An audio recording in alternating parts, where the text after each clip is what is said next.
परमात्मा तो यहाँ तक कहते हैं तेरे ब्रह्मा विष्णु इसी बोल में मेरे साथ दो भाई मैंने सब जग भूलिया पाया, किसी को भी यथार्थ ज्ञान नहीं था।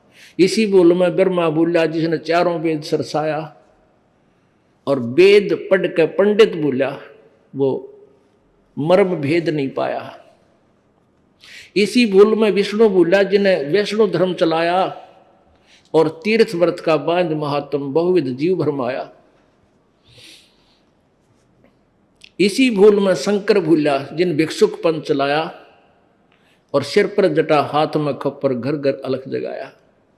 अब यह बात कबीर जी की वाणी 600 साल पहले कोई पढ़र सुने तो पत्थर मारे सिर में। ने कहा अच्छा तू भी ब्रह्मा विष्णु महेश को भी कहता है, उनको भी ज्ञान नहीं था, वो भी तत्व ज्ञान से अपरिचित थे। या थी तो सच्ची न्योकी ने जो भगवान ने लिखी थी, पर हम पहचान नहीं सके, हम लाल पहचानने योग्य नहीं थे। अब ये भी प्रमाण इस कंसेप्ट को क्लियर करने के लिए देना पड़ेगा, नहीं तो क्योंकि ये सीडी, ये अमृत वचन सीडी के माध्यम से चैनलों के ऊपर भी परमात्मा दया करते जा रहे हैं। हो सकता है को भी रजा का बख्श दें, अपनी पुण्यात्माओं के पास ये पहुँचेंगे और एकदम वो फड़क कर जागेंगे। तो उसमें ये कंसेप्ट साथ क्लियर नहीं होगा तो श्रोता एकदम विचलित हो जाएगा और हो सकता है टीवी ऑफ कर दे। इसके लिए ये देवी भागवत फिर से सहयोग लेंगे देवी भागवत का कि ब्रह्मा विष्णु महेश और सतयुग के ब्राह्मण, यानी जब सतयुग के ब्राह्मण में ज्ञान नहीं तो कलयुग गाड़न कितना होगा, अंडरस्टूड। तो वो भी अज्ञानी थे, वे वेद ज्ञान से अपरिचित थे। ये देखिएगा श्रीमद् देवी भागवत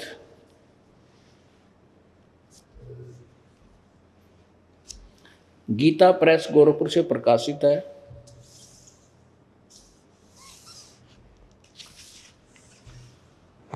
संपादक हनुमान प्रसाद पोदार, चिमनलाल गोस्वामी।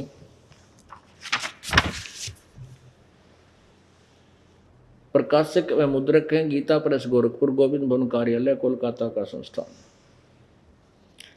इसके प्रश्न नंबर 28 पर देखते हैं, ब्रह्मा और विष्णु को कितना ज्ञान था, नारद को कितना ज्ञान था।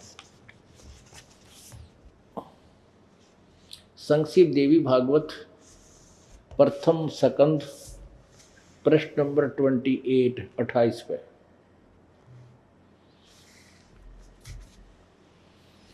नारद जी ने कहा, महाभाग व्यास जी, तुम इस विषय में जो पूछ रहे हो ठीक यही प्रश्न मेरे पिताजी ने भगवान श्री हरि से किया था। देवा अधिदेव भगवान जगत के स्वामी हैं, देवों के भी देवता, भगवानों के भगवान विष्णु जी।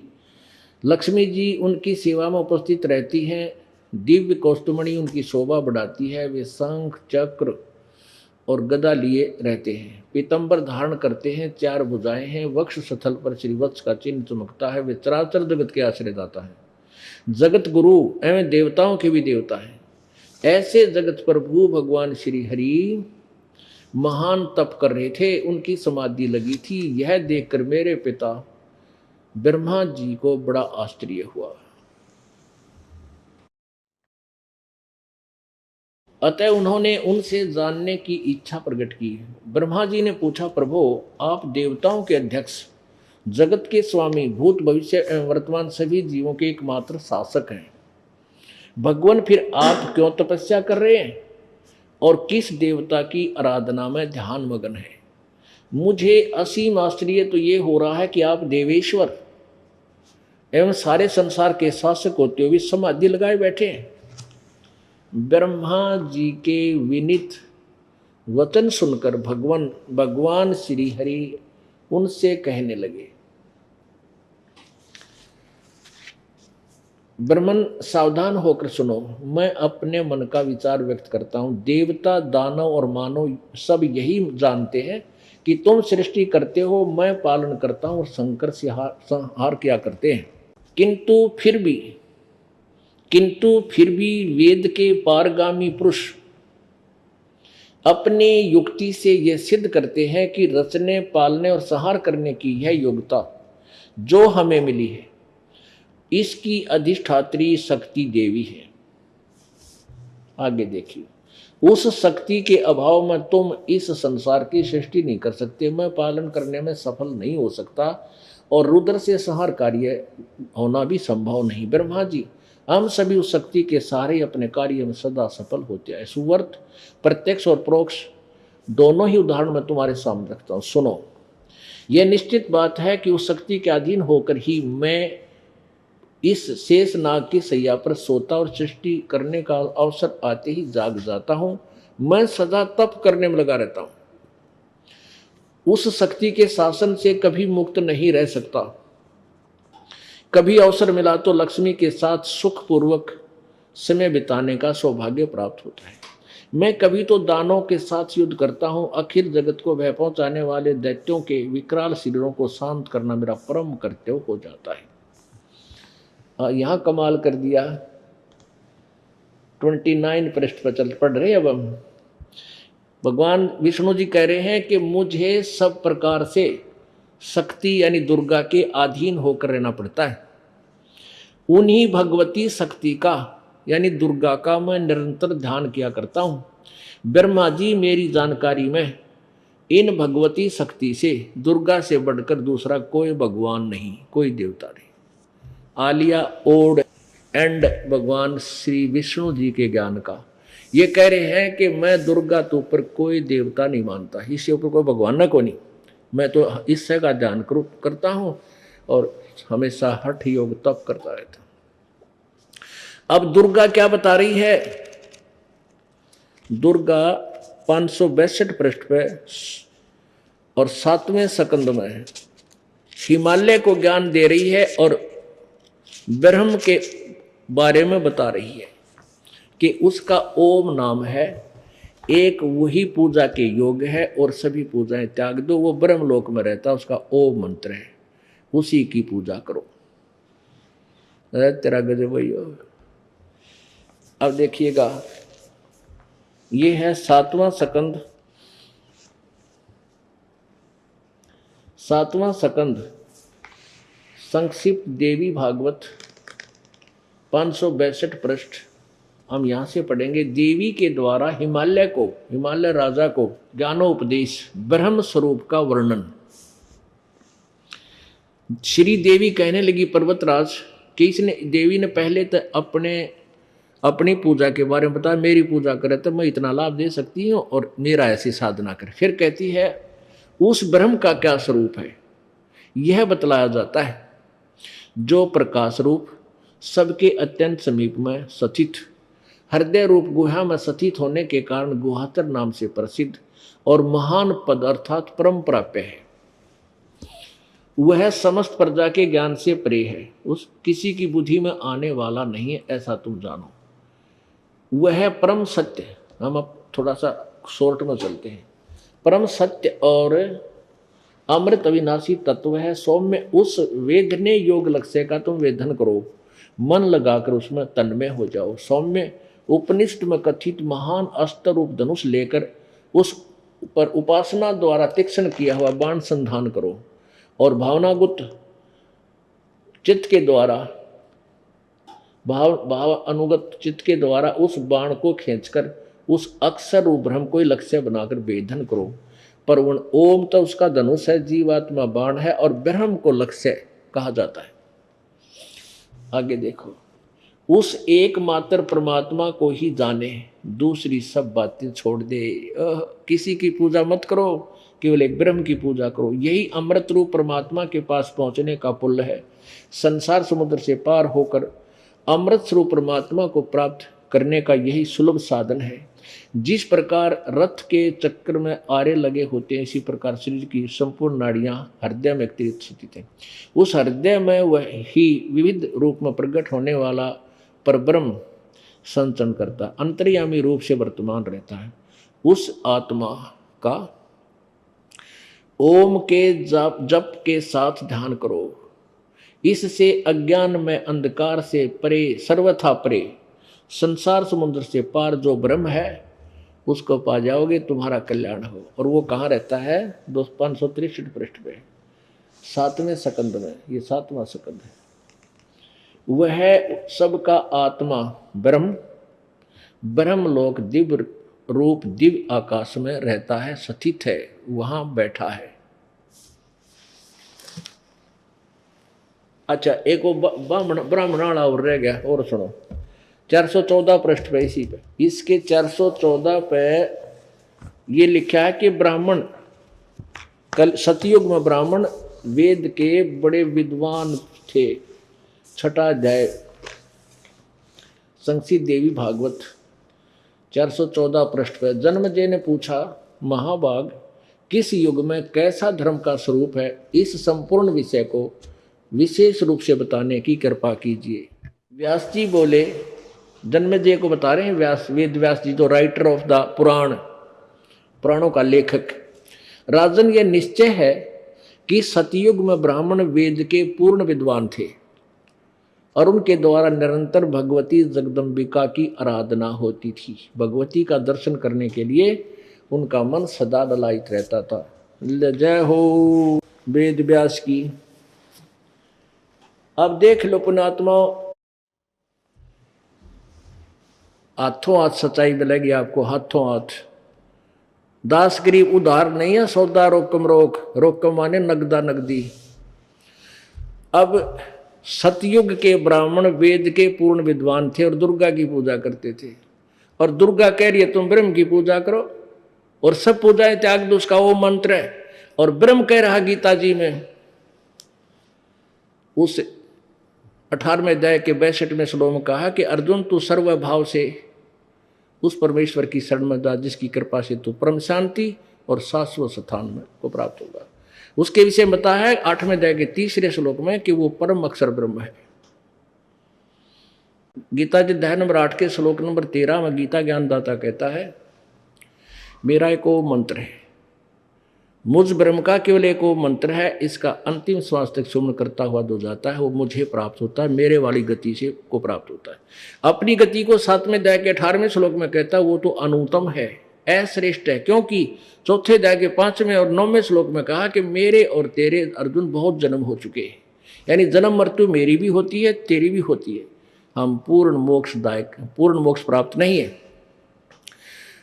और फिर बताया कि उस परमात्मा तत्वदर्शी संत की खोज कर 4थे अध्याय के 34वें श्लोक में, और उसकी पहचान 15वें अध्याय के प्रथम श्लोक में बताई है। फिर बताया 15वें अध्याय के 4थे श्लोक में कि जब तुझे तत्वदर्शी संत प्राप्त हो जावे, उसके पश्चात उस परमेश्वर के परम पद की खोज करनी चाहिए, जहां जाने के बाद लौटकर फिर संसार में प्राणी कभी नहीं आता, उसका कभी जन्म मृत्यु नहीं होता,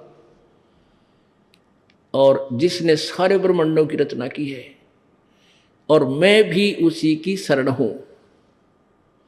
इसलिए 18वें अध्याय के 62वें श्लोक में कहा कि अर्जुन तू सर्वभाव से उस परम अक्षर ब्रह्म, उस पूर्ण परमात्मा की शरण में जा, परमेश्वर की शरण में जा, जिसकी कृपा से तू परम शांति और शाश्वत स्थान यानी सनातन परम धाम यानी सतलोक को प्राप्त होगा।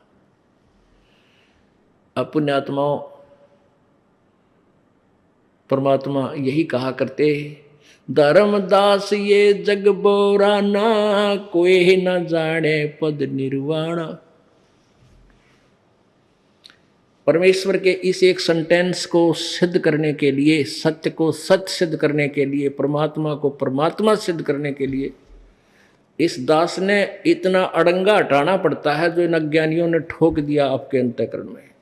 उसके लिए ये रेगमार, अपने सदग्रंथ रेगमार का काम करते हैं, ये रह रह कर आपको दिखाए जाते हैं सदग्रंथ गीता जी, पुराण, वेद, ताकि आपके अंतःकरण में जमा वो अज्ञान का मैल साफ हो जाए, और फिर ये ओरिजिनल पेंट आपके ऊपर स्प्रिंकल कर दूं, यानी ऐसा जचा दिया फुहारा ला के फिर नहीं उतरे कदे। तो ये क्या बताते हैं, धर्मदास ये जग बोराना, कोई न जाने पद निर्वाण। ओह, परमात्मा अपनी प्यारी आत्मा को आपने ऋग्वेद मंडल नंबर 9 सूक्त नंबर 86 के श्लोक नंबर 26-27 में, और सूक्त नंबर 82 के ऋग्वेद मंडल नंबर 9 सूक्त नंबर 82 के 1, 2, 3 मंत्र में, और ऋग्वेद मंडल नंबर 9 सूक्त नंबर 96 के मंत्र 16 से लेकर 20 तक देखा। कि वो परमात्मा सतलोक से चलकर आता है, स्वयं ही अपने दृढ़ भक्तों को, श्रेष्ठ आत्माओं को, अच्छी आत्माओं को, पुण्य आत्माओं को मिलता है और अपना तत्व ज्ञान प्रचार करता है। वो कविताओं के माध्यम से उस ज्ञान का उच्चे स्वर से उच्चारण करता रहता है, अपने आप बोलता रहता है, कहीं खड़ा होकर तंबूरा सा ले लिया, गाता रहता है, लोग इकट्ठे हो जाए, फिर अपनी वाणी, अमृत वाणी उनको सुनाता है। और वो कविताओं के माध्यम से अपना ज्ञान प्रचार करने के कारण उसको वो प्रसिद्ध कवियों में से भी एक प्रसिद्ध होता है, प्रसिद्ध कवि की उपाधि भी वो प्राप्त करता है, कवि नाम पदवी। लेकिन वो परमात्मा होता है। और परमेश्वर खुद कहते हैं, चारों युग में संत पुकारे और कूक कहा हम हेल रे, हीरे माणक मोती बरसे हैं ये जग चुगता ढेल रे। परमेश्वर स्वयं कहते हैं कि चारों युग में आते हैं हम, मैं भी आवाज लगा लगा कर, हेल माने ऊंची आवाज में बोलकर सुनाता हूं, आवाज लगाकर रुक के मार के कह रहा हूं। और मेरे संत भी मेरी महिमा से परिचित होने के बाद वो भी ऐसे ही ढोल के डंके पर सत्य बोलते हैं। लेकिन ये भोली आत्मा, ये कंकर पत्थर लालड़ी, ये डले ढो रहे हैं और तत्व ज्ञान रूपी उन मोती और हीरों से अपरिचित होने से उनको स्वीकार नहीं करते। पर भी लेन जात है दुनिया, हमरा ज्ञान किने ना सुनिया। वहां पर भी लेने जहाँ धक्के खाने, पर भी कहीं कुंभ का मेला लग गया, इस समय पर भी लगेगी। वहाँ देखो एक जोड़ में तालाब में स्नान करने के लिए कट हो जाए, इतनी भोली आत्मा वहाँ पहुँच जाते हैं। परमात्मा कहते हैं वहाँ सैकड़ों किलोमीटर जाकर पर भी लेने जाते हैं, हमारा ज्ञान कोई नहीं सुनता। अब सुनेंगे, क्योंकि अब शिक्षित समाज है। धर्मदास ये जग बोराना, कोई न जाने पद निर्वाणा। यही कारण मैं कथा पसारा, जग से कहिए एक राम न्यारा। इन सब से एक अलग राम है, उसके विषय में मैं बताने आया हूँ। अपनी महिमा आप पे सुनावे, आप पे आरती आप पे साजे, आप पे किंगर आप पे बजे, आप पे ताल जहाँ जनकारा, आप नचे आप देखण हारा। कहे कबीर ऐसी आरती गाऊं, आपा मध्य आपा समाऊं। तो परमेश्वर ने आप ही दास बनना पड़ा, आप ही तत्वदर्शी संत बनना पड़ा, अपनी महिमा आप ही बतानी पड़ी। यही ज्ञान जग जीव सुनावो, सब जीवों का भरम नसाओ। जो कथा मैंने तुझे सुनाई है सृष्टि रचना की, ये सबको सुना दे और सबका भरम मिटा। अब मैं तुमसे कहूं चिताई, त्रिदेवन की उत्पत्ति भाई। इन तीनों देवताओं का जन्म बताता हूं, कैसे हुआ ब्रह्मा विष्णु महेश जी का। अब मैं तुमसे कहूं चिताई, त्रिदेवन की उत्पत्ति भाई। कुछ संक्षेप कहूं गहुराई, सब संशय तुमरे मिट जाई। भरम गए जग वेद पुराना, आदि राम का भेद न जाना। राम राम सब जगत बखाने, आदि राम कोई बिरला जाने। राम राम तो सब कहें, भगवान बदले रहे भगवान बदले, लेकिन वो आदि राम, वो सनातन ब्रह्म, वो परमेश्वर पूर्ण परम अक्षर ब्रह्म के विषय में कोई बिरला ही जानता है, बिरला। गीता जी अध्याय नंबर 7 के श्लोक नंबर 19 में कहा है, गीता ज्ञानदाता कहता है, बहु नाम जन्मानाम अंते ज्ञानवान माम प्रपद्ये। ओहो। और वासुदेव सर्वमिति स्वयं आत्मा सु दुर्लभ। बहु नाम जन्मानाम अंते, यानी बहुत जन्म मनुष्य के, कोई बहुत सारे जन्म किसी को प्राप्त हुए हों, उसके किसी एकाध जन्म में, अंत के एक जन्म में कोई मुझे ब्रह्म साधना करता है। और वासुदेव सर्वमिति, वासुदेव माने सर्वगतम ब्रह्म, सबका मालिक, कुल का मालिक, ओवरऑल कंट्रोलर, उसको वासुदेव बोलते हैं, जिसकी प्रभुता सभी के ऊपर हो। तो ब्रह्मा विष्णु महेश ये तो केवल 3 लोक के एक एक विभाग के मिनिस्टर, मंत्री, राम प्रभु स्वामी हैं। एक ब्रह्मांड में पृथ्वी लोक, ऊपर स्वर्गलोक और नीचे पाताल लोक, इन 3 लोकों पर ये एक एक विभागीय राम है, मंत्री हैं, मालिक हैं। रजगुण विभाग के ब्रह्मा जी, सतगुण विभाग के विष्णु जी, तमगुण विभाग के शिव जी, और इनका पिता एक ब्रह्मांड में ये ब्रह्म समझो मुख्यमंत्री है, ये भी स्वामी है। लेकिन ये वासुदेव नहीं है, सब ब्रह्मांडों के ऊपर इनका अस्तित्व नहीं है, सब जगह व्यापक नहीं है। वासुदेव माने सब जगह जिसकी सत्ता हो, जो सबके जिसके अंतर्गत सब ब्रह्मांड आते हो। पर ब्रह्म जो अक्षर पुरुष है वो 7 संख ब्रह्मांड तक ही सीमित है, वो भी वासुदेव नहीं है। कबीर परमेश्वर परम अक्षर ब्रह्म जिसने सब ब्रह्मांडों की रचना की, जो सबके ऊपर ओवरऑल कंट्रोल है, इंक्लूडिंग ब्रह्म और परब्रह्म, इन सब के ऊपर भी वो कुल मालिक है, वो वासुदेव है। और वही पूजा के योग्य है, वही पाप नाशक है, वही पूर्ण मोक्षदायक है, वो वास्तव में अविनाशी है। कहते हैं ये बताने वाला महात्मा संत तो तुझे बहुत मुश्किल से मिलेगा। इनका अनुवाद ही गलत किया अनुवादकर्ताओं ने। इसका वास्तविक अर्थ ये बनता है कि बहुनाम जन्मानाम अंते ज्ञानवान माम प्रपद्यते, बहुत बहुत के जन्मों में, अंत के जन्म में कोई ज्ञानी आत्मा जो मेरे ब्रह्म तक भक्ति करती है, नहीं तो नीचे देवी देवता उलझे रहते हैं ये। और वासुदेव सर्वमिति, ये वासुदेव ही सब कुछ है, स महात्मा सुदुर्लभ है। ये ज्ञान देने वाला तो बड़ी मुश्किल से वो संत मिलेगा। तो यही परमात्मा कह रहे हैं परमेश्वर कबीर जी।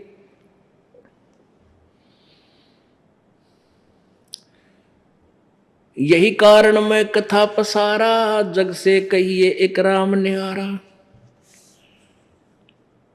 राम राम सब जगत बखाने, आदि राम कोई बिरला जाने। आदि राम उस वासुदेव सर्वशक्तिमान परमात्मा को कोई बिरला जानता। अब वासुदेव हम श्री कृष्ण न मान्या करते नहीं। श्री कृष्ण के पिताजी का नाम था वासुदेव, और वासुदेव यानी समर्थ स्वामी, वेदों में अच्छे वर्ण शब्द निकाल करके गुरु लोग अपने यजमानों के बालका का नाम रखा करते। तो वेदों से ये वासुदेव शब्द लेकर के वासुदेव उसका वासुदेव नाम रखा गया था श्री कृष्ण जी के फादर का। अब वासुदेव श्री कृष्ण जी वासुदेव नहीं थे, वासुदेव के पुत्र थे, और वो सर्वव्यापक नहीं थे। वो तो एक 3 लोक के एक विभागीय सतोगुण विभाग के स्वामी है, राम है, मालिक है। वासुदेव सर्वव्यापक नहीं,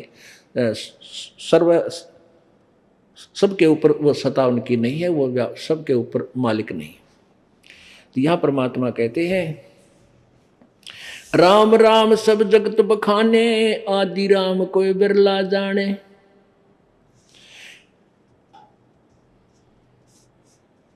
ज्ञानी सुने सो हृदय लगाई, मूर्ख सुने तो गम ना पाई। कहते ये ज्ञान जो मैं तुझे बताने जा रहा हूं, इसको बुद्धिमान व्यक्ति सुनेंगे, सीने से लगाएंगे इस ज्ञान को। ओहो रे कहाँ छुपा था ये।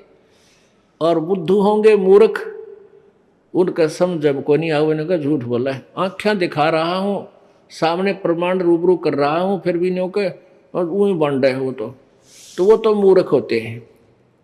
परमात्मा कहते हैं जो इतना प्रत्यक्ष ज्ञान देख कर भी हमारे पास नहीं आते हैं, हमारे ज्ञान को नहीं सुनते हैं, और उन चतुर प्राणी यानी उन चतुर संतों के अज्ञानियों के चिपके रहते हैं, उनके विषय में क्या बताया कि चातुर प्राणी चोर हैं, मूड मुग्ध हैं, ठोठ, संतों के नहीं काम के, उनको 2 गलजोट कि आख्या देख के भी जो नहीं मानते। और उन चतुर प्राणी अज्ञानियों के चिपके पड़े हैं जो चतुरता से मूर्ख बनाए बैठे हैं। तो कहते हैं चातुर प्राणी चोर हैं, वो तो चोर हैं, चोर का अर्थ है वो सही ज्ञान प्रचार नहीं कर रहे हैं, वो तो झूठे हैं, झूठा ज्ञान प्रचार कर रहे हैं। अब वो तो सच्ची सामने आने नहीं देंगे, वो तो बताएंगे नहीं सच। आपने खुद लाल लालड़ी पहचाननी पड़ेगी। तो इसलिए कहते हैं वो चातुर प्राणी तो चोर हैं, और वो मूड मुग्ध है, ठोठ, जो प्रत्यक्ष उनकी इतिहास देख करके वो सारा झूठ बोल रहा, उनके पास कोई ज्ञान नहीं, मंत्र नहीं, और फिर भी नहीं इधर आ रहे। तो कहते हैं हमारे काम के नहीं है वो। उन कहते उनने के गल जोट दो, यानी वही गल जोटने का अर्थ होता है एक दूसरे के रस्सा बांध दिया अगर पशु का पशु तय वो कट्ठे धक्के खाए जा। तो कहते हैं चातुर प्राणी चोर है, मूड मुगद है ठोठ, वो संतों के नहीं काम के, उनके दो गल जोट। यही परमात्मा कहते हैं ज्ञानी सुने सो हृदय लगाई, मूर्ख सुने तो गम ना पाई। बुद्धिमान व्यक्ति देखेगा सुनेगा तो सीने से लगा होगा, ओह सही पक्का ज्ञान सही ज्ञान है तो। और मूर्ख सुनेगा नो का वही बंड है, वो तो निंदा करे चुगली करे। रामपाल तो सारे संता की निंदा करता है, उसका तो नाम भी ना लो मेरा आगे। तो कहते ईशा ने तो उड़े चपके रहने दे, हमारा काम के भी कोई ना, क्यों न कि गाड़ेंगे जब वक्त वो सामने देख के भी ना मानते। अब क्या बताते हैं, मैं जो बताने जा रहा हूं उसको बुद्धिमान सुनेंगे तो हृदय से लगाएंगे। माँ अष्टंगी पिता निरंजन, ये जमदारुण वंशन अंजन, पहले की निरंजन राई, पीछे से माया उपजाई। माया रूप देख अति शोभा, देव निरंजन तन मन लोभा।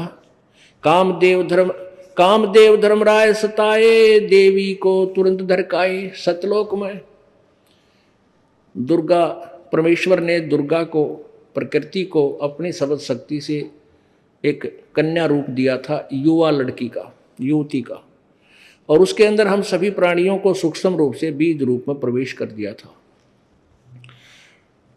इस लड़की को वहां अकेली देखकर ज्योति निरंजन ने इसके साथ दुर्व्यवहार करना चाहा था, तो दुर्गा ने अपनी इज्जत रक्षा के लिए इसके पेट में शरण ले ली थी, छोटा रूप बनाकर, सूक्ष्म रूप बनाकर। वहां से फिर प्रार्थना की प्रभु परमेश्वर कबीर जी से, तो सत्य पुरुष कबीर जी ने आकर के अपने पुत्र जोगजीत का रूप धारण करके आए और काल के पेट से दुर्गा को बाहर निकाला।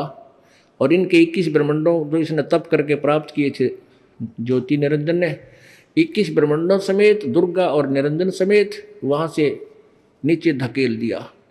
16 शंख कोश की दूरी पर, नील पद्म शंख, 16 शंख कोश की दूरी पर ये 21 ब्रह्मांड आकर चक्कर काटने लगे।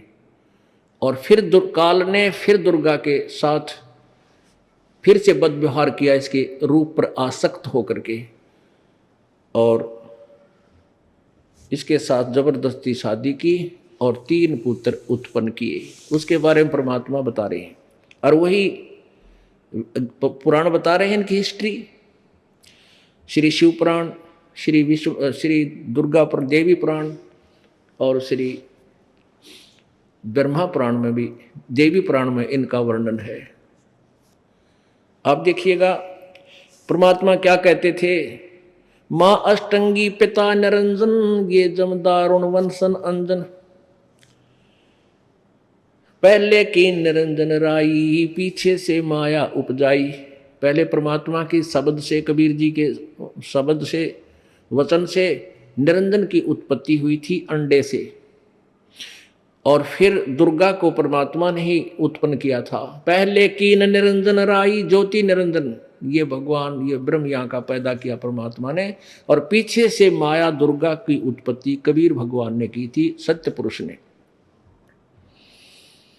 पहले कीन निरंजन राई, पीछे से माया उपजाई। माया दुर्गा, माया रूप देख अति शोभा, देव निरंजन तन मन लोभा। ये निरंजन देवता, ये काल भगवान कहते हैं, उस दुर्गा के ऊपर आसक्त हो गया, उसके सुंदर रूप ने देख के। कामदेव धर्मराय सताए, देवी को तुरंत धर खाए। पेट से देवी करी पुकारा, हे साहिब मेरा करो उबारा। टेर सुनी तब हम ता आए, अष्टंगी को बंद छुड़वाए। सतलोक में किन्ना दुराचारी, ही काल निरंजन दीन नकारी।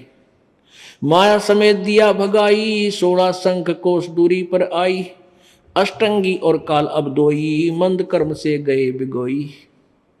धर्मराय को हिकमत कीना, नखरेखा से भग कर लेना। धर्मराय कीने भोग विलासा, माया को रही तब आशा। ये दुर्गा प्रेग्नेंट हुई। 3 पुत्र अष्टंगी जाए, ब्रह्मा विष्णु शिव नाम धराए। ओए होए, इस दुर्गा ने, अष्टंगी ने 3 पुत्र उत्पन्न किए, इनके नाम ब्रह्मा, विष्णु और शिव रखे गए। 600 साल पहले मालिक ने ये बताया था, आज वही सदग्रंथ इसका समर्थन कर रहे हैं, परमेश्वर की अमरवाणी को, अमरवाणी का। 3 देव विस्तार चलावे, इनमें यो जग धोखा खावे। ये तीनों देवता रजगुण ब्रह्मा, सतगुण विष्णु, तमगुण शिव जी इस काल के ढमढमे ने चला रहे हैं, और इन देवताओं में की पूजा में ये धोखा खा रहे हैं। 3 लोक अपने सुत दीन्या, पुरुष गम कैसे कोई पावे, काल निरंजन जग भरमावे। कहते हैं परमात्मा के बारे में, प्रभु सतपुरुष की महिमा की जानकारी कैसे प्राप्त हो, क्योंकि ये काल सबको भ्रमित किए हुए है, सच्चाई तक जाने ही नहीं देता। पुरुष गम कैसे कोई पावे, काल निरंजन जग भरमावे। 3 लोक अपने सुत दीन्या, सुन निरंजन बासा लीन्या। अलख निरंजन सुन ठिकाना, ब्रह्मा विष्णु शिव भेद न जान्या। कहते हैं इस सुन में, प्रत्येक ब्रह्मांड के टॉप मोस्ट प्लेस पे, सबसे ऊपर शिखर में, वहाँ ये काल रहता है, और ब्रह्मा विष्णु महेश भी इसके विषय में अपरिचित हैं, वह भी ना जानते। ये तो कबीर भगवान जो सुप्रीम पावर है, जो ब्रह्मा विष्णु, इसका काल ज्योति निरंजन का भी फादर है, ब्रह्मा विष्णु महेश का जो दादा है पूर्ण ब्रह्म, उसने आकर के ये यथार्थ ज्ञान हमें बताया। जिसने सारी सृष्टि रची है वही सच्चाई बता सकता है। 3 देव सो उनको धावे, निरंजन का वो पार न पावे। ये ब्रह्मा विष्णु महेश भी समाधि लाला छक लिए, इनको भी ब्रह्म की प्राप्ति नहीं हुई। आखिर में सभी ने लिख दिया परमात्मा निराकार है, निराकार है, निराकार है। ब्रह्मा विष्णु शिव नहीं बचाए, सकल खाए पुन दूर उड़ाए। तिनके सुत हैं तीनों देवा, अंदर जीव करते सेवा। कहते इस काल के 3 बेटे हैं, ब्रह्मा विष्णु महेश, और ये अंधे जीव ज्ञानहीन प्राणी इन ब्रह्मा विष्णु महेश की पूजा करते हैं, और ये तुम्हें यहाँ उलझाए बैठे। अपने आत्माओं, ये तो कबीर जी कह रहे थे 600 वर्ष पहले, 550 वर्ष पहले, और हमारे सदग्रंथ कह रहे हैं 5000 वर्ष पहले से। अपने जो गीता जी 5000 वर्ष पहले से कह रही है यही बात जो परमात्मा ने आके बताई, लेकिन इन अज्ञानी गुरुओं ने सदग्रंथों को ना समझ के काल प्रेरणा से हमारे को केवल ब्रह्मा विष्णु महेश की पूजा पर ही सीमित कर रखा था। और परमात्मा क्या कहते हैं कि उस काल के 3 पुत्र हैं, तिनके सुत हैं तीनों देवा, अंदर जीव करते हैं सेवा। सेवा माने पूजा। इसके 3 पुत्र हैं काल के, और ये अंधे जीव ज्ञानहीन प्राणी इनने की पूजा करें।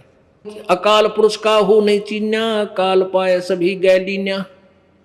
अकाल अविनाशी, जिसका काल ना हो,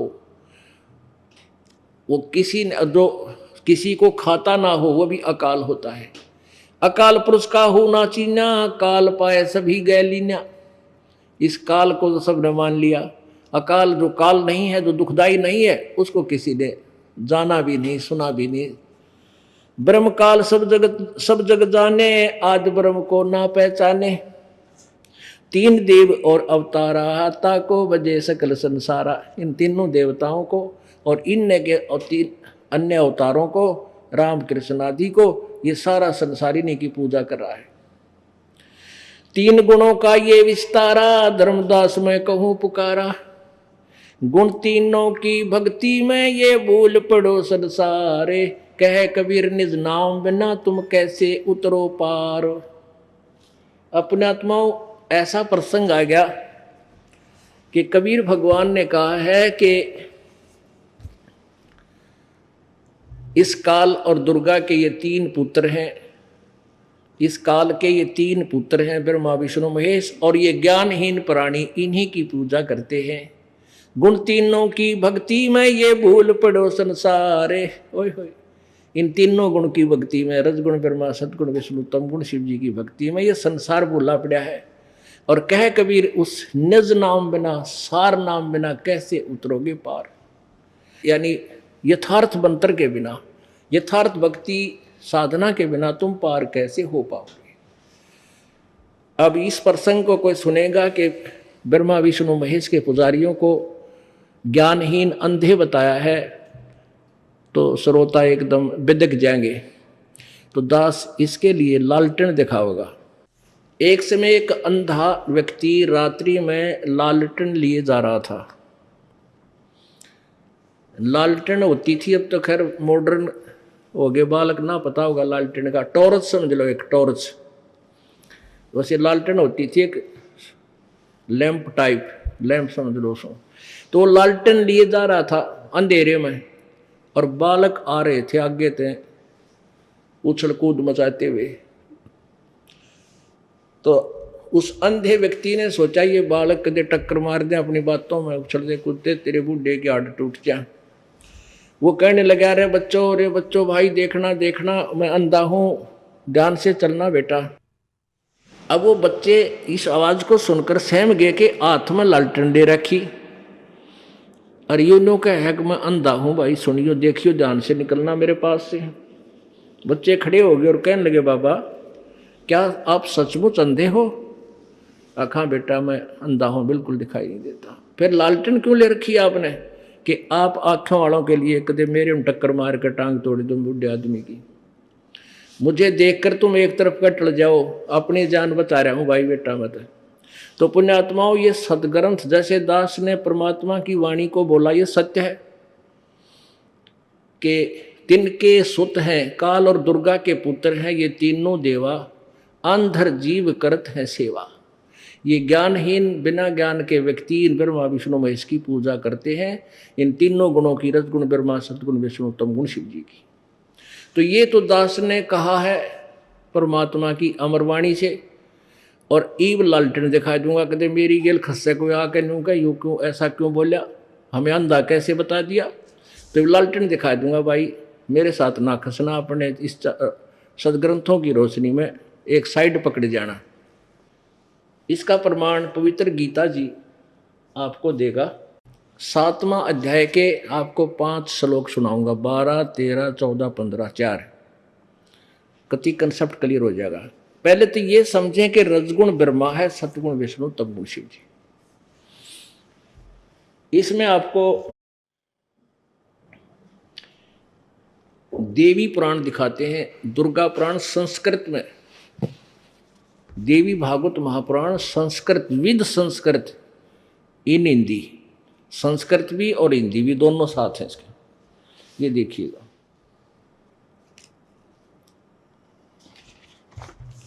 ये है अथ देवी भागवतम सभाष्टिकम सैमात्यम।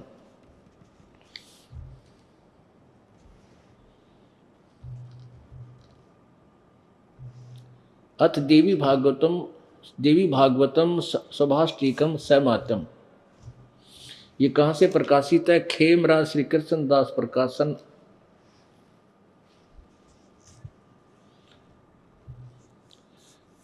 प्रकाशन बंबई 4। अब इसके तीसरे सकंद पर आते हैं।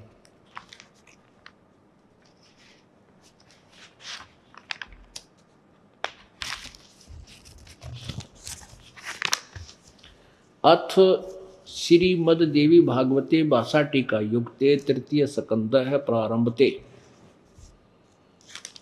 हम अपने मतलब का ज्ञान लेंगे, क्योंकि जंगल में बहुत सी जड़ी बूटियां होती हैं, जिस रोग की दवाई अपन ने बनानी है वो चुन लेंगे अपन। ये देखिएगा, ये देवी भागवत पृष्ठ 11 भाषा टीकासी तृतीय सकंद और अध्याय 5। इसमें के लिखा थी, भगवान शंकर अपनी दुर्गा माता से पूछ रहे हैं, हे माता, यदि हमारे ऊपर सदा आप दयायुक्त हो तो हमको यानी मुझको तमोगुण किस प्रकार प्रदान किया है? ब्रह्मा रजोगुण और हरि सतोगुण। अब यहाँ इसकी संस्कृत भी साथ देख ले। ये 7वां श्लोक अंत हुआ, 8वां प्रारंभ हुआ। यदि दया धर्मना न सदाम्बिके कथम अहम विहित च। कथम माने किस प्रकार, अहम माने मैं, विहित माने बना दिया। क्या तमोगुण है? शंकर जी कह रहे हैं मुझे तमोगुण क्यों बना दिया? और कमल जय कमल से उत्पन्न होने वाले ब्रह्मा को रजोगुण संभव, रजोगुण क्यों बना दिया? और सुहित किमु सतोगुण हरि, और किस प्रकार आपने विष्णु जी को सतोगुण बना दिया। इति सिद्धम रजगुण ब्रह्मा है, सतगुण विष्णु का और तमगुण शिव जी, नथिंग एल्स। अब हम अभी आपने गीता प्रेस गोरखपुर से प्रकाशित देवी भागवत के तीसरे स्कंद पर केवल हिंदी में सुना था कि ब्रह्मा विष्णु महेश स्वयं स्वीकार करते हैं कि हम दुर्गा के पुत्र हैं, हमारा जन्म और मृत्यु होता है, हम अविनाशी नहीं है, और हम आप ही के तीनों गुणों से उत्पन्न, हम रजगुण ब्रह्मा है, सतगुण विष्णु, तमगुण शिव जी। ये सिद्ध हो गया। अब परमात्मा, अब आपको गीता जी 7वें अध्याय के और 4 श्लोक कंसेप्ट क्लियर कर देंगे कि गीता जी में यही शब्द बोल रखे हैं, बल्कि और लताड़ रखे हैं ऐसे व्यक्तियों को जो केवल ब्रह्मा विष्णु महेश तक तीनों गुणों की भक्ति तक सीमित हैं और आगे की साधना नहीं करते। अब देखिएगा श्रीमद् देवी भागवत,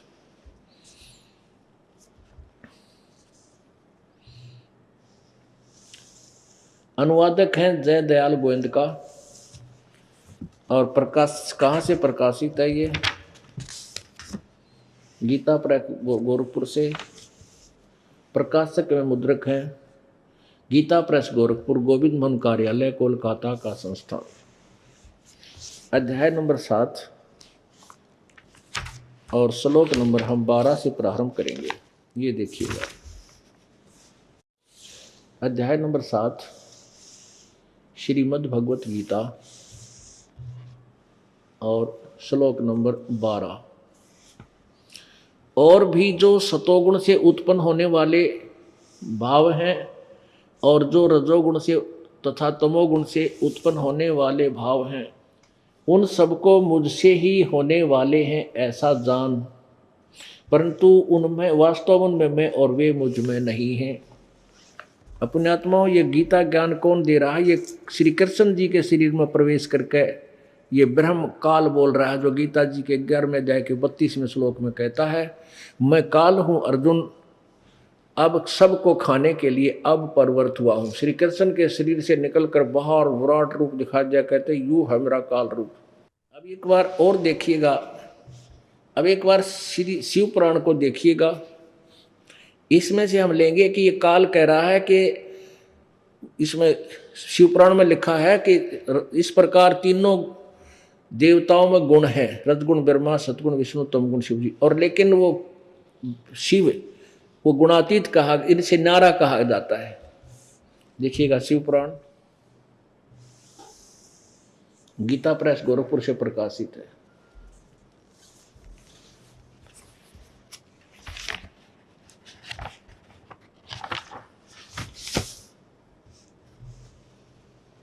संपादक हनुमान प्रसाद पोदार और प्रकाशक में मुद्रक है वही गीता प्रेस गोरखपुर, गोविंद वन कार्यालय, कोलकाता का संस्थान। इसके 110 पृष्ठ पे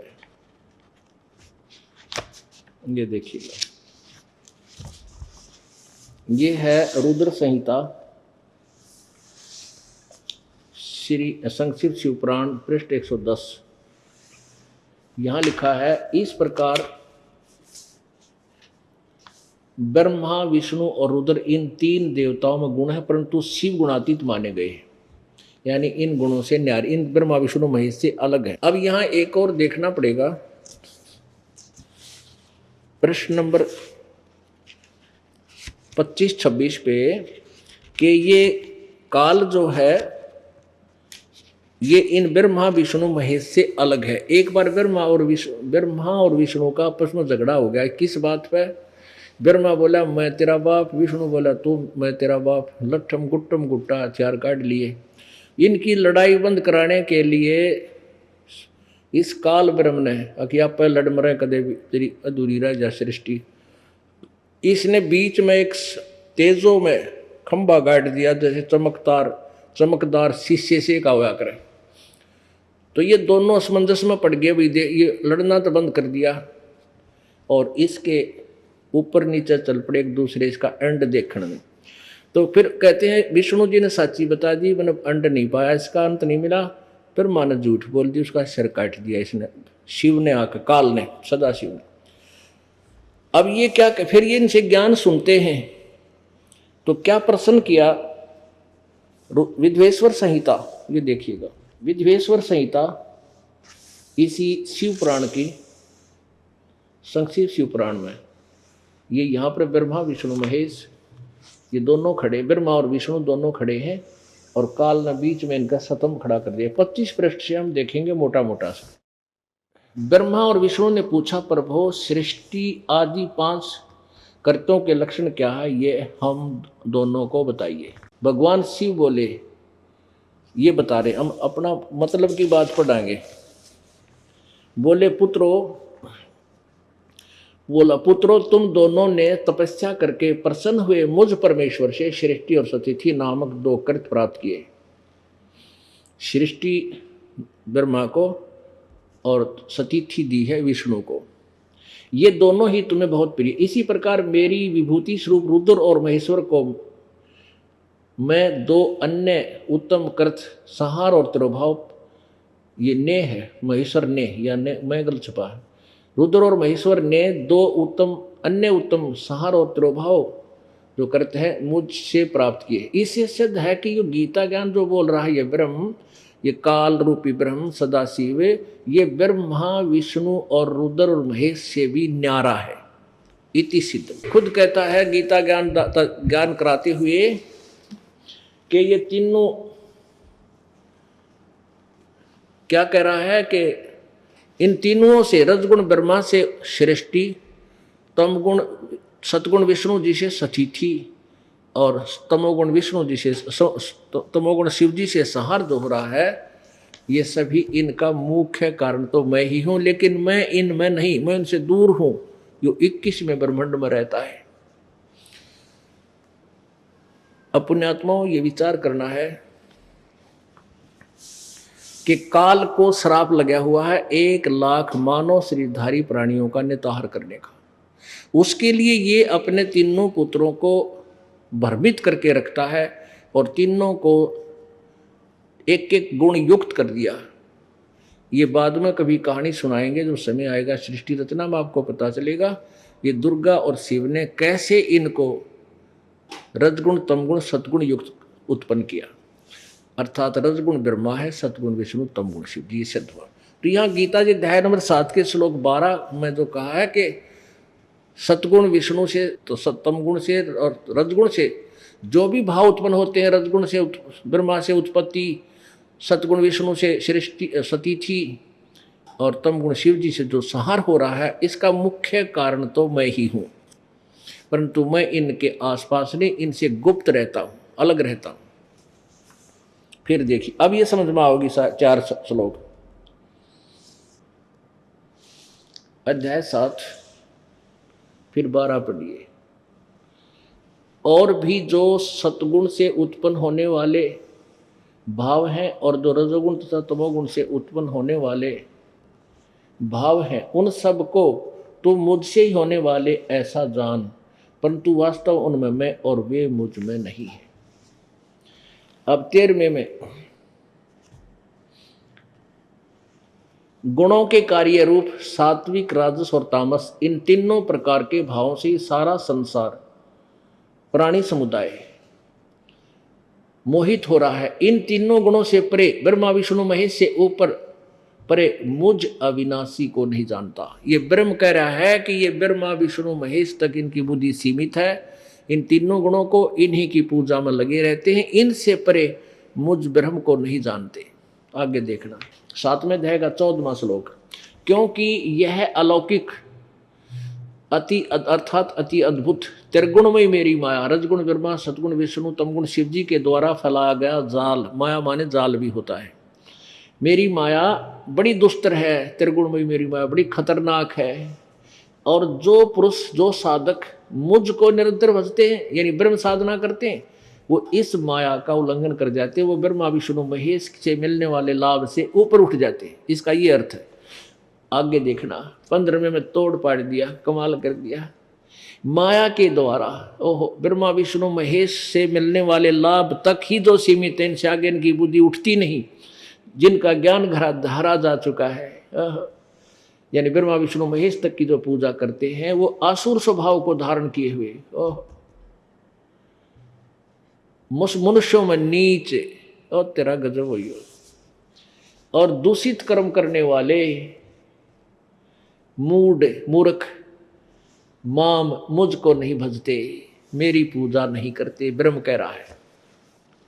अब कर दिया कंसेप्ट क्लियर गीता जी ने कि तीनों गुणों रजगुण ब्रह्मा सदगुण विष्णु तम गुण शिव जी के द्वारा ही तक जिनका बुद्ध ज्ञान हरा जा चुका है, इनकी महिमा से आगे कोई सुनने को तैयार ही नहीं है, इन्हीं की तक पूजा करते हैं। वो आसुर स्वभाव को धारण किए हुए राक्षस स्वभाव को, मनुष्यों में नीच दूषित कर्म करने वाले मूर्ख, वो कहते हैं मेरी साधना भी ना करते, ब्रह्म तक की भी साधना ना करते।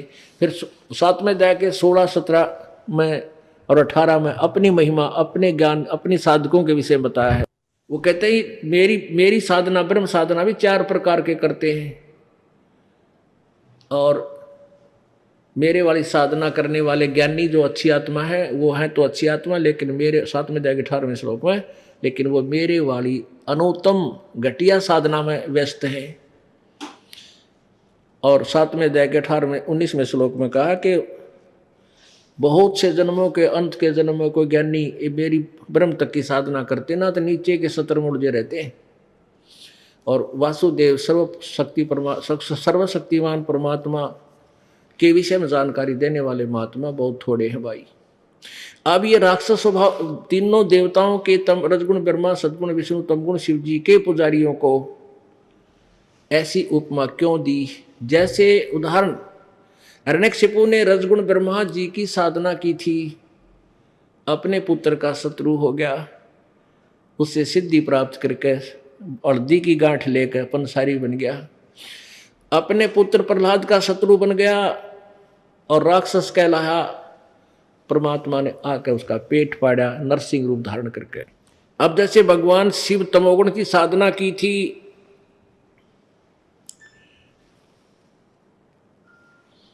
भस्मागिरी एक तपस्वी था, उसने भगवान शिव के द्वार के सामने, गेट के सामने 12 वर्ष तक शीरासन पर ऊपर ने पैर नीचे ने सिर करके साधना कठिन तप किया। एक दिन पार्वती जी ने प्रार्थना की भगवान शिव से कि भगवान आपका सेवक और कितना दुखी, आपसे क्या मांगता है, आप तो समर्थ हैं और कर दो कल्याण। अब शिव जी ने कहा मांग भाई भस्मागिरी, क्या मांगता है? भस्मागिरी बोले कि वचनबद्ध हो प्रभु तब मांगू। भगवान शिव जी बोले भाई तथास्तु, वचनबद्ध हो गया, मांग क्या मांगता है? तो उसी समय भस्मागिरी खड़ा हो गया और कहने लगा भगवान ये कड़ा दे दो जो आपके हाथ में है। अब भगवान शिव ने सोचा कि वे जंगल में रहने वाला साधक है, अपनी रक्षा के लिए मांग रहा होगा, क्योंकि भस्म कड़ा एक ऐसा सिद्ध किया हुआ था भगवान शिव के द्वारा कि जिसके भी सिर के ऊपर एक बार न्यू करके न्यू कह दे भस्म, उसका वो राख हो जाता था। और भस्मागिरी में क्या बीमारी थी, उसमें क्या मलिनता थी, उसका क्या उद्देश्य था कि उसने पहले ये सोच रखा था कि भगवान शिव को प्रसन्न करके भस्म कंडा लेकर इसने फूंक दूंगा, पार्वती को अपनी पत्नी बनाऊंगा। भगवान शिव को ज्ञान नहीं था ये दुष्ट किस उद्देश्य से ऐसा कठिन तप कर रहा है। अब भगवान शिव ने वो निकाल कर दे दिया कि ले बच्चा ले जा। अब भस्मागिरी बोला ले जाऊं कीते, इब्तन न समारूंगा, अब तुझे भस्म करूंगा और पार्वती को अपनी पत्नी बनाऊंगा। होले शिव जी होशियार। भगवान शिव जी ने देखा तो दुष्ट रह पीछे पड़ दिया सचमुच। तो भगवान शिव जी आगे आगे और भस्मागिरी पाछे पाछे जैसे जोटेबाज जाग रहे। अब पुण्यात्माओं यहाँ विचार करो, जिन भगवानों को हम अविनाशी कहते थे तो भस्म कड़े डर के क्यों भाग लिया? अविनाशी होता तो कहता आजा भाई करे, आधे खुतरे खड़े ने। जैसे परमात्मा कबीर जी को उबलते तेल के कढ़ाई में डाल दिया, नहीं जले न्यू के न्यू बैठे भगवान।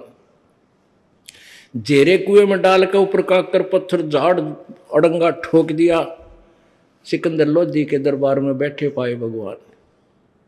अविनाशी तो इनको कहते हैं।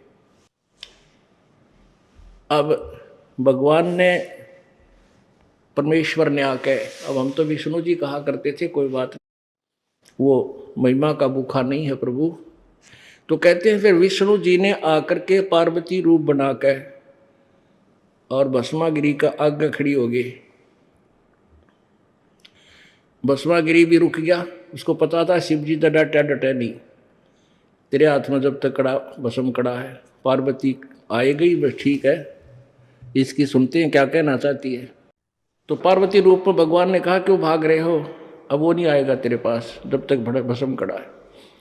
आजा, डांस करके दिखा मुझे। अब आपको पता है इस कथा का वैसे तो भस्म कड़ा से वो गंडहत नाच नचाया। अब वो कह रहा था मुझे नाचना नहीं आता। पार्वती रूप में भगवान बोले मैं सिखाऊं तेने नाचना, डांस करना, इस हाथ को ऐसे कर, इसको ऐसे कर, इस टांग को ऐसे कर, इस हाथ को और ऊपर ला। जब वो ऊपर आ लिया ना सर के ऊपर, जब वो जिस हाथ में कड़ा ले रहा था ना, चौकस पकड़ रहा था, वो आ गया सिर पे, भगवान ने कह दिया भस्म। वो भस्म कड़ा से भस्मागिरी है, भस्म हो गया। उसके बाद वो भस्मासुर कहलाया। भस्मा राक्षस, पहले भस्मगिरी था, भस्मागिरी। ये गिरी, पुरी, नागा, नौगढ़, नाथ, ये सारे तमोगुण शिव के पुजारी हैं। एक जैसे भगवान तमोगुण शिव का पुजारी था कौन, रावण। और रावण ने कैसे जुल्म किए, राक्षस कहलाया, और अपनी ही जगत जननी यानी उसको, सीता को, अपनी माँ को अपहरण कर लिया। और ऐसे ही भस्मागिरी अपनी ही त्रिलोक जननी यानी माता को, पार्वती को अपनी पत्नी बनाना चाहा था। तो इनमें अकल कहाँ है, इसलिए गीता जी में ये संज्ञा इनको दी है। अब एक समय हरिद्वार में हर की पैड़ी पे एक कुंभ के मेले की पर भी लगी, वहाँ नहाने का संयोग हुआ। तो सभी ये जितने भी गिरी, पुरी, नागा, नाथ, कनपाड़े और गढ़, ये सारे के सारे वहाँ अपने अपने अलग अलग समुदाय में इकट्ठे हो जाते हैं। और वैष्णु है, विष्णु सतोगुण विष्णु के उपासक, वो भी अलग से। तो जिस समय वह पर भी लगनी थी, सुबह सुबह सबसे पहले नागा, ये तमोगुण शिव के पुजारी पहुंच गए वहाँ हर की पैड़ी के ऊपर स्नान के लिए खड़े हो गए। पीछे से मंडली आ गई विष्णु साधुओं की, वैष्णव की। वैष्णव ने देखा कि ये नागे नहाने को तैयार हो रहे हैं। उन्होंने आवाज लगाई कि ओ गाड़ो, तुम मत नहाइयो पहले। नागा बोले क्यों,